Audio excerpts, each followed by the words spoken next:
फिलिपियर 2:10 क्या कहता है? कहता है कि जो स्वर्ग में और पृथ्वी पर और जो पृथ्वी के नीचे हैं वे सब यीशु के नाम पर घुटना टेकेंगे।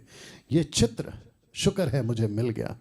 तब भी, अब भी, जब भी यीशु के आगे घुटना टेकना होगा, मानो या मत मानो। अभी बहस कर लो चलेगा, लेकिन एक ना एक दिन घुटना टिकेगा, जबान कबूल करेगी। पता है कब? या तो जीते जी या तो मरने के बाद, सिंहासन के सामने। जब मसीहा अपने सिंहासन पर बैठा होगा तब तुम्हारी आंख खुलेगी। अरे बाप रे, जिसको हम चरनी में लपेटा मसीहा कहते थे ईसाइयों का खुदा, वो तो सबका खुदा है। जिसको हम कहते थे कि बाइबल का परमेश्वर, ये तो सबका परमेश्वर निकला। जिसको हम कहते थे कि ये तो किसी एक कौम का मानने वाला खुदा है, ये तो सबका खुदा निकला।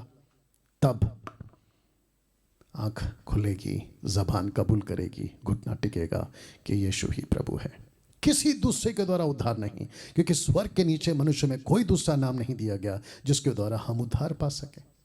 ये आपको समझ में आना जरूरी है।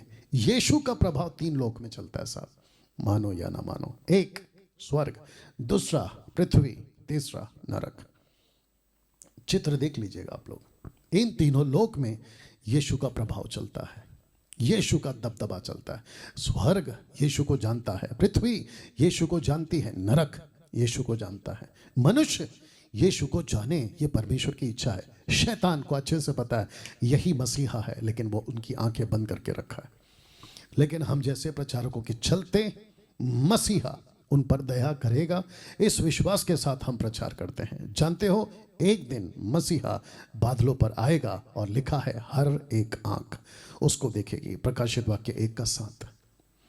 अगर यीशु जिस दिन आ गया उस दिन तो दूध का दूध पानी का पानी हो जाएगा, लेकिन उसके पहले विश्वास कर लो। और जितने विश्वासी हैं, मैं चाहता हूं कि अपना हाथ लीजिए, खुद को शाबाशी दीजिए। पता है क्यों? क्योंकि आप ब्लेसेड लोग हो, ब्लेसेड लोग हो। धन्य है वो जो मुझ पर विश्वास करता है। यीशु कहता है बिना देखे, सिर्फ आपने शास्त्र पर विश्वास किया और आपने अपना जीवन प्रभु को दे दिया।